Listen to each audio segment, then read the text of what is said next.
Sis and tell, a whole lot of talk about a whole lot of nothing. Amanda does stand up.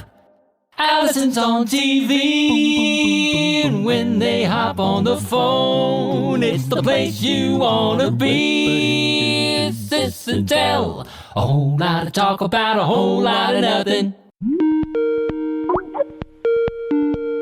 Hey, Allie. What's up, man? How's it going? Have you ever been in a situation where you feel like someone's trying to pick a fight with you? Like egg you on? Sure. I just can't think of a time. Well, but- I don't think I've ever experienced this until yesterday. And I was like, this guy is trying to get me to get mad. Wait, was this someone you knew or someone you were interacting with professionally or service oriented? Give me the context. It was, so Ruby is in volleyball camp at Emory, and there is construction going on nearby.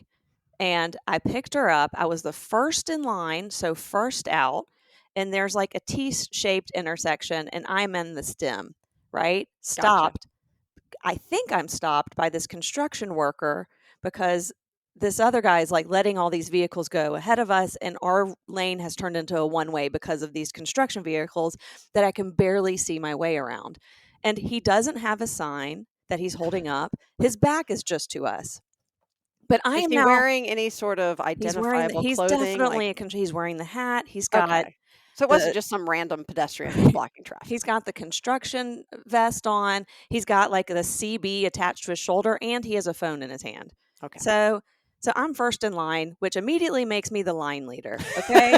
I can't stand being the default line leader in situations like this. This was so stressful. And it was really confusing because I didn't know if I was stopped or not, because he kind of turned back to look at me real quick and put his hand up.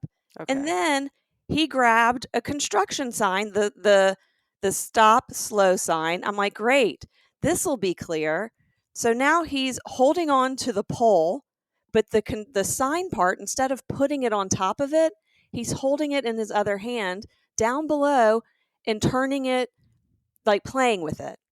So he's holding onto a pole, and the sign that's telling me what to do, he's not utilizing. So I'm like, this is so confusing. Can I go? And there's about 30 feet between me and him because he's standing where the vehicles are, and I'm behind them.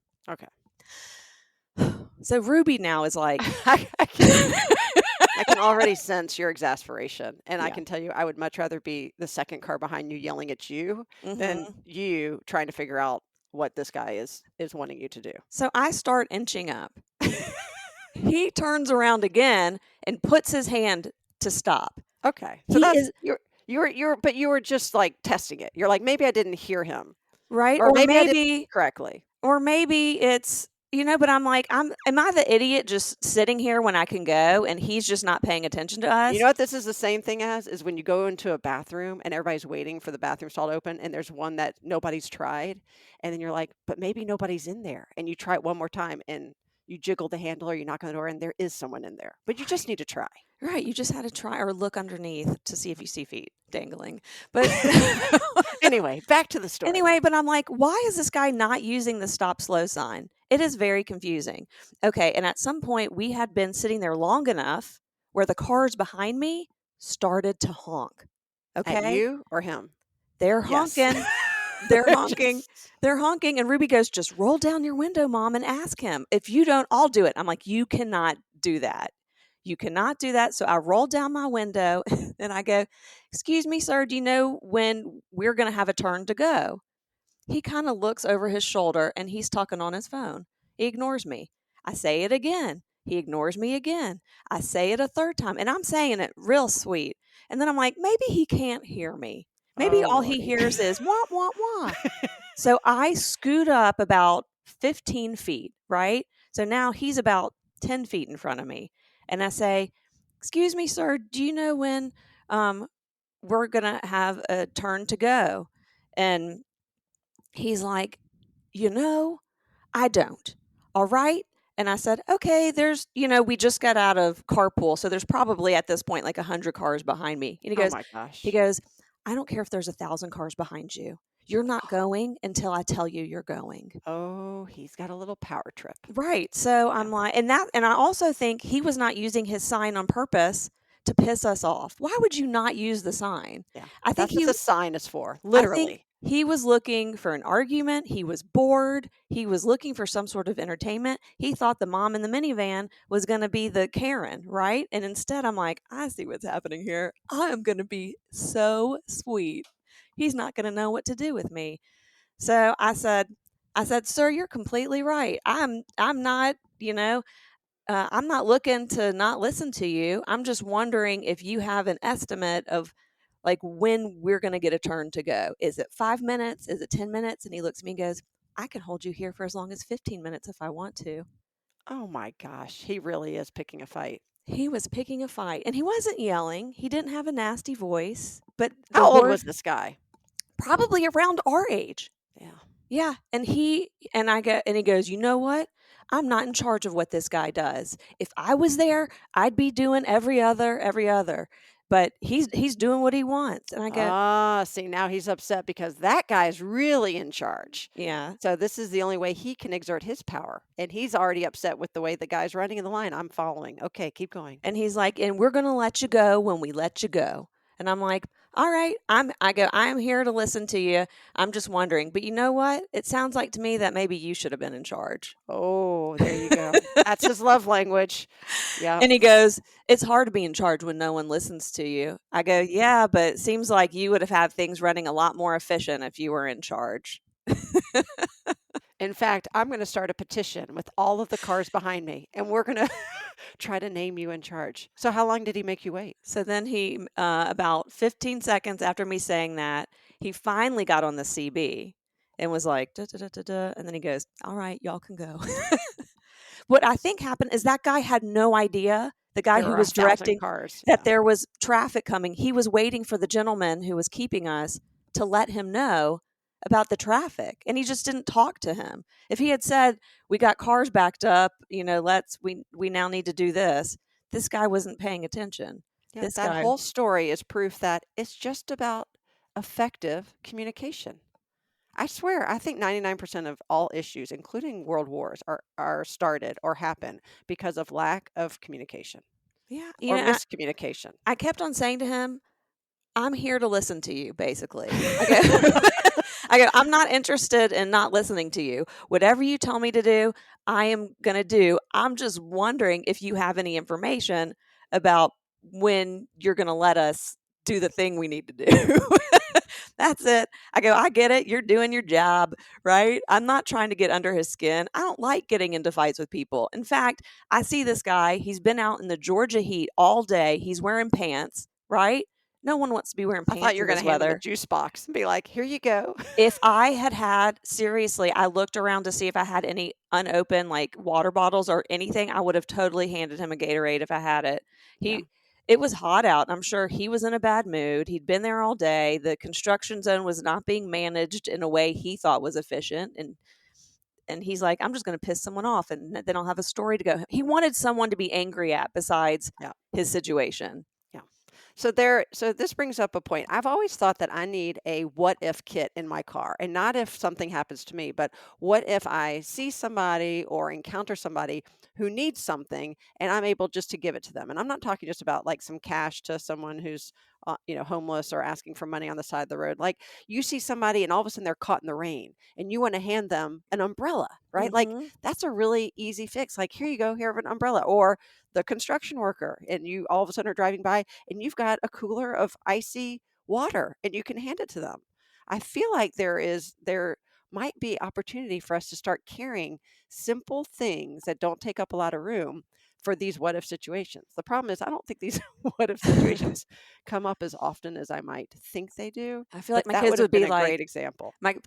"Can we move the what if kit to the to the trunk? It's taking up so much space." Yeah.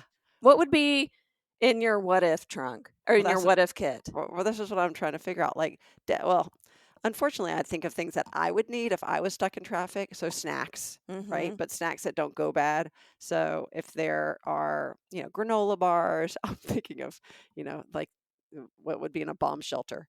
Canned goods, not canned goods. Waters, waters are always good, Yes. but I don't like to use plastic, but I would use them just in case of emergency.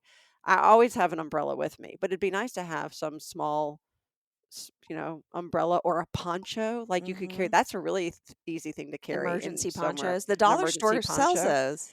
And so does CVS. If you go right where the umbrellas are, I know this because I bought them the other day.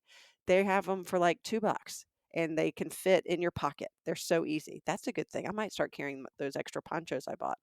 What would be in yours? I mean, I think everything you said. I don't know. I'd have to start building it. What else? I mean, I think you named all these good things. Mainly it's food.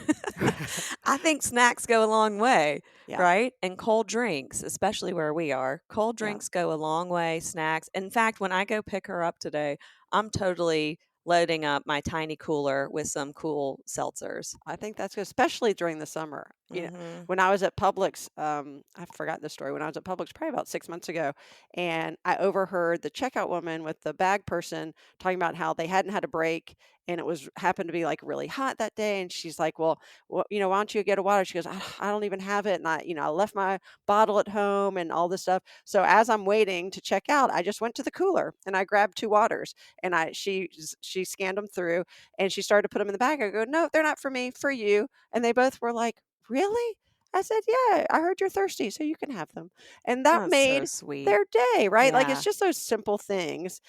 Look, seriously, not that I'm a saint in any stretch, but I do like to think that if you see a need and it's really simple, that's such low hanging fruit, right? And Yeah. and then people who have kindness thrust upon them are more likely to thrust kindness onto others, and it becomes a ripple effect. And this guy had probably had one of those days where he thought someone was going to pick a fight with him. He Yeah, was waiting for it, yeah. right? He was creating a situation where a fight could happen, but also I think he was just expecting to have a bad day. I really wish I had a, a cold He might drink still to, be there. I bet yeah, he's still there today. yeah. I You bet, should I go bet, back. Oh, yeah. you should go, give him an eye care package. Just say, "You are so I just thought that you were, I felt like you could use this today, so I've put in some homemade cookies and 2 things of water, and and here's a mini bottle of Jack Daniels for And a later." little bag of kindness that you can spread around, right? Oh my God. Exactly, exactly. Did I ever tell you I probably did that, at workout at Orange Theory years ago, we did these, cards for Christmas, and everybody was writing. They had, like, a stack of, like, 500 cards, and, before you worked out, you could just write, and they said, "We're giving these to the seniors, in our community, so just write a kind note." So we all, write the note, we throw it in there, we go work out, and as we're leaving, we're talking about, like, what a nice gesture that was. Like, they made it so easy for us to do something kind, and my friend Amber goes, "Yeah, I think that was awesome." And she goes, "I wrote in mine, good job, way to go, you've got this." Something like don't give up. You've got this. Keep on going. I And know I'm where like, this is going. and Oh I'm like, no. that's very positive, Amber, but that feels like The that's last 5 years of your strange. life are gonna be the best. Like, that's right. We know you think you've had the best part of your life, but it's not over yet or something. And I'm like, "Really?" She goes, "Well, yeah. I mean, when I was a senior, that's what I wanted to hear." And we all look at each other. We look back. I go, "Amber, these are going to senior citizens, not seniors in high school." And she goes, Oh, man. "What?" And I go, "You, you thought we were just doing kind gestures for seniors in high school?" She goes, "Yes." And so she walked over to grab the note that she wrote, and I ran over to the pile, and there were like hundreds, and I just started shuffling them all together. I'm like, "Sorry, it's already there." Oh my god, that's She's incredible. like, "Come on." I was like, "That's the best note ever." I said, "None of them are gonna get one that's gonna be that motivating. You have to leave it." She goes, "Well, I have to leave it now because I have no idea where it is." It was so That's funny. that's amazing. And funny because I also have a really funny double entendre story as well. Nothing sexual, right? But I don't know. which usually double entendre often means there's some sort of innuendo there. It does? Oh. Okay, maybe I'm thinking more Oh, innuendo. like, you went there fast. I did not go there. Okay. So we went out with our friends Aton and Monique and Aaron's brother Joey to Eddie's Attic the other night, which is this teeny tiny local music venue in Decatur. Aton, who is in a band, has always been a musician, and his friend was playing with his wife that night. And this guy, when Aton graduated from college, he got into a band with this guy for a couple years. So they've known each other forever. So at the beginning of the night, before the opening act went on, Aton's talking with him with Monique, and I go over to chit chat with him, and they're telling me about how they met in New York. And I'm like, where do you live now? He's like, I live in Nashville. I'm talking about how fun Nashville is. And I go,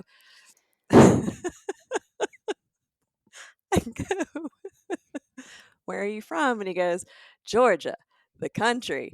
And I go, where? And he told me, and I didn't understand what he said. So And I go, I know where this is going. Yes.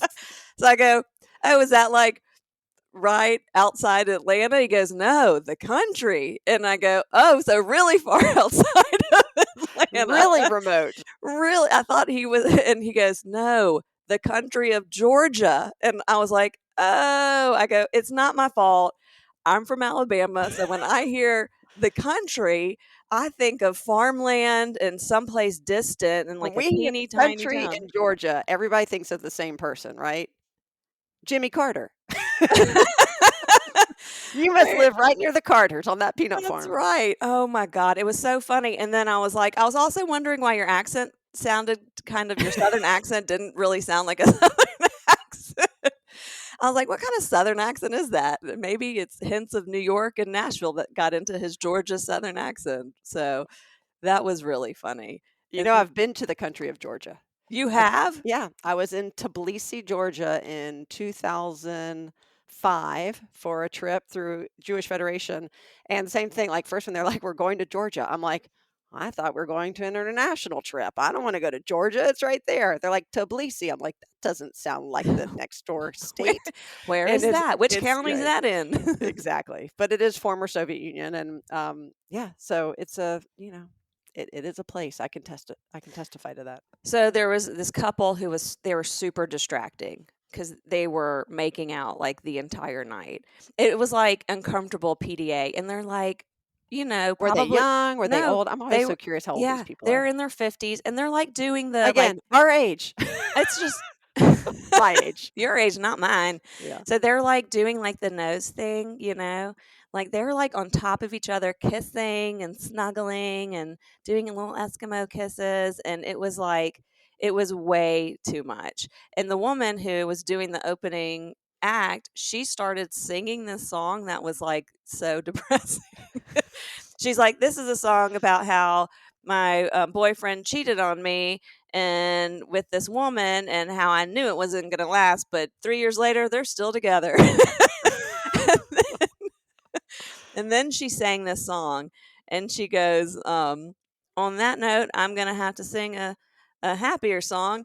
But before I do, I met this gorgeous couple over here, and The makeout couple? the makeout couple, and she started saying, Dr. So-and-so, gorgeous girlfriend, wants to know if you want to spend the rest of your life with her. What? Yeah. And we're all like, She was proposing to him she was proposing to him through the lead singer? through the lead singer and through the opening act, through the struggling musician. And we were all like, what's happening? Right after she sang a song about like her boyfriend cheating. Come on. And he just was kind of like nodding yes, and then they started making out more, and I was like, what is happening? So I guess that was a yes, and I guess it was a marriage proposal because she didn't say wants to know if you will marry her. She said she wants to know if you will spend the rest of your life together, which nowadays not everyone gets married. Sometimes they're true. just life partners. And then But what if that woman messed it up and the woman just wanted her to say she wants to know if you'll spend the rest of the night together? That will that could you been have really sex with her awkward. after this concert? Or during. It seems like during Right? might be a possibility. Yeah. Yes, pretty much. And then she sang one more song and then followed up with a happy song, and then she followed up that song with bird calls. It was so weird. It was the Wait, weirdest night. bird calls? Yeah, she did a bird call. She was like, hold on. Like she just started chirping, or she said, I'm going to do some bird calls now. so as every musician does, there's an introduction and a little backstory to all of their songs. And this one was she gave a little backstory to her bird call, which was she won some sort of bird call championship. And I she totally want to put that on a resume. I want to put bird calling on a resume. she did a good job. She did a good impression of an owl.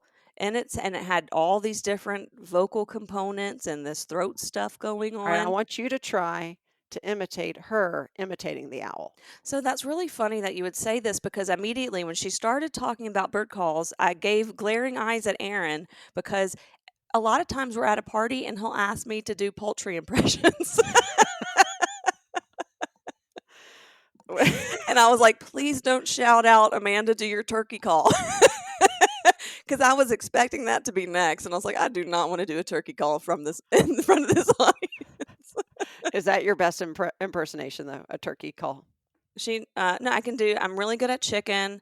You don't really have to be good at a turkey call, because I tried. I'm really good at mimicking turkeys, and Aaron's parents' neighbors had turkeys, and we one time had brunch. This was in Albuquerque, and we one time had brunch with them, with the like turkeys running wild around us, and I started mimicking them, and they started gobbling back, and then and I was like, oh my god, I'm so good at turkey calls, and then I just literally say, gobble, gobble. And they started gobbling. So Wow. you don't even have to really do a turkey call. They will just, if They're you just say, happy somebody's paying attention to yeah, them. right? There's like, oh, she's talking. All right, we're all dying to hear it. Me and all of our listeners, I'm sure, are dying to Okay. hear your turkey call now because you've built it Oh. up so much.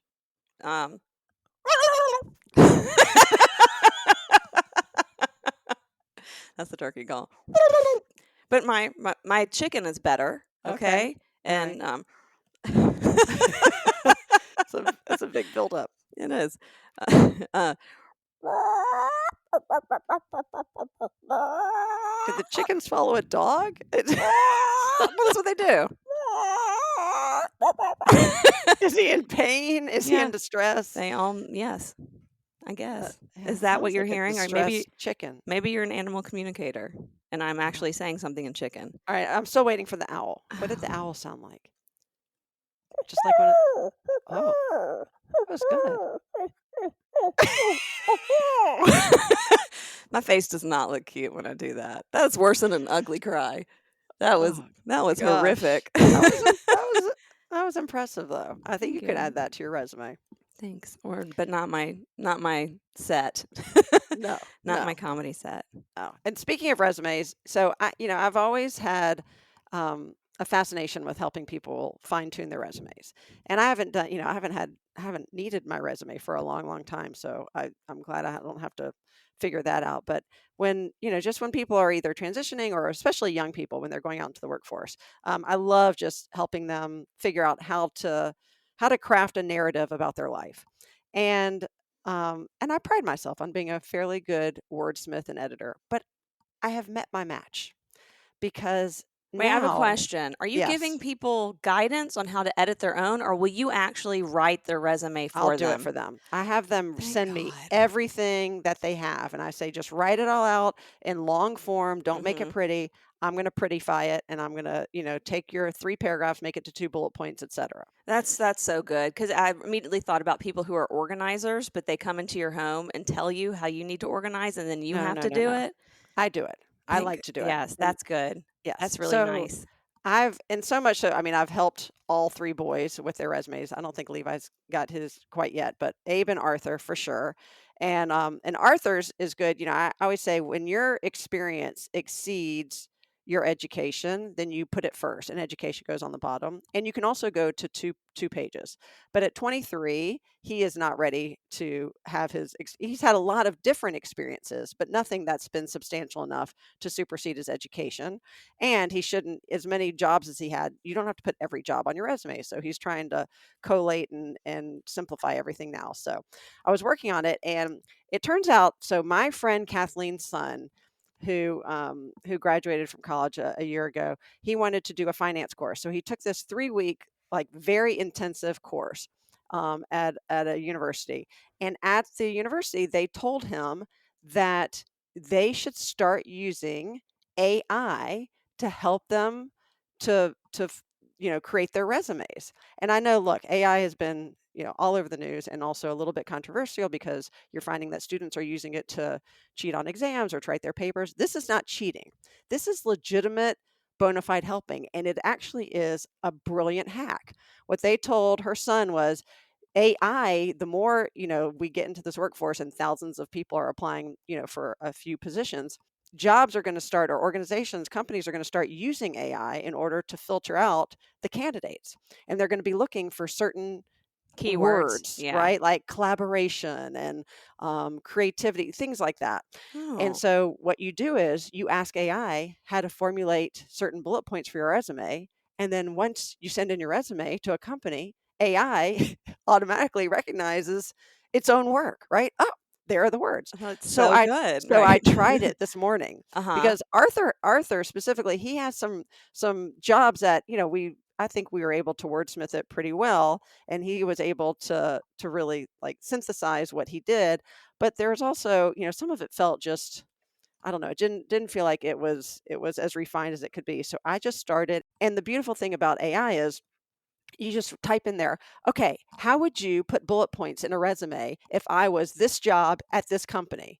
It'll know the company. It looks up, it knows, where it is, what they do, so you don't have to explain anything. And then I said, for some of these, it gave me like 10 bullet points. And I said, okay, what if I only have 2 bullet points on my resume? How would you synthesize that information? So you can keep filtering down, Yes, down, down, yeah. and it saves all this information. It is such a good hack. Anybody who needs to update the resume or feels like their resume, the language feels a little tired or they're sick of looking at it. And, I dare say it would also be helpful as you're crafting a cover letter. Now, I wouldn't copy a cover letter language verbatim. And it Right. even states, when it's giving you bullet points, these are just general bullet points. Make sure you use this specifically for your own skill sets. And I put in his specific skill sets, like what he did and how AI would craft that in a more refined narrative or something that sounds more impressive. It's, I didn't use everything, but just to see how it it used language, and especially one of the best things was camp counselor. So if you look at, I always say being a camp counselor is one of the most important jobs anybody can have. I interviewed a woman named Wendy Mogul. Do you know that name? Mm-mm. She's a clinical psychologist. She wrote 2 books, well, maybe more, but the ones that people most know of is Blessing of a Skin Knee and Blessings of a B minus, about raising kids. And I interviewed her for my PBS show years ago, and she was talking about, I knew she loves camp, but she loves the idea of kids being camp counselors. And she said, look, it teaches you everything you need.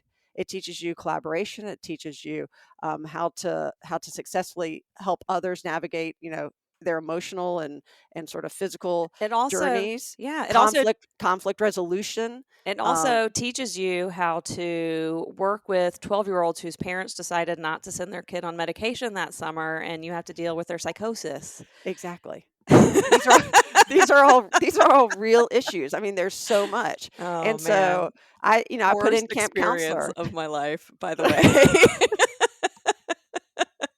Send your children to camp on their yearly On their medication, meds. please. Please, I'm begging you. No one wants a break from medication when that's the break. Is a No, mental breakdown for the counselor. exactly. Not the break that they need. Anyway, so I just thought this is a great, I call it a hack, but I just think AI, if we're looking for useful ways to use it, there was a story on the news just this morning about AI being a supplemental tool in hospitals, right? To be able to either read ultrasounds or diagnose. scans, right? To diagnose. I mean, How scary. I'm telling, well, and not, it did say be careful because sometimes, AI makes up stuff and makes it sound authentic Right. and No, you real. have to fact check. You have to fact check. But there was a situation where a guy was having a stroke and the AI was able to interpret the results of his ultrasound or his scan and actually caught the stroke 15 minutes earlier than a human would have. Wow. And for a stroke, every Every minute minute, yeah.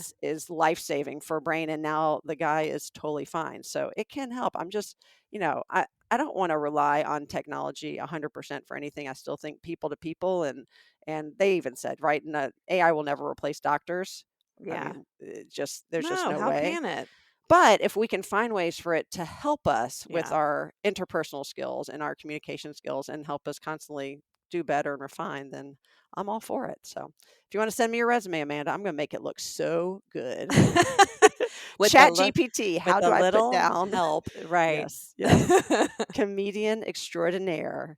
Amongst other random gigs. Yeah. Well, thanks for listening to the latest Sis and Tell podcast. Don't forget to share us with your friends, share us with your family, share us with your foes. As always, this has been Amanda and Allison with a whole lot of talk about a whole lot of nothing. We'll catch you next time. Sis and Tell.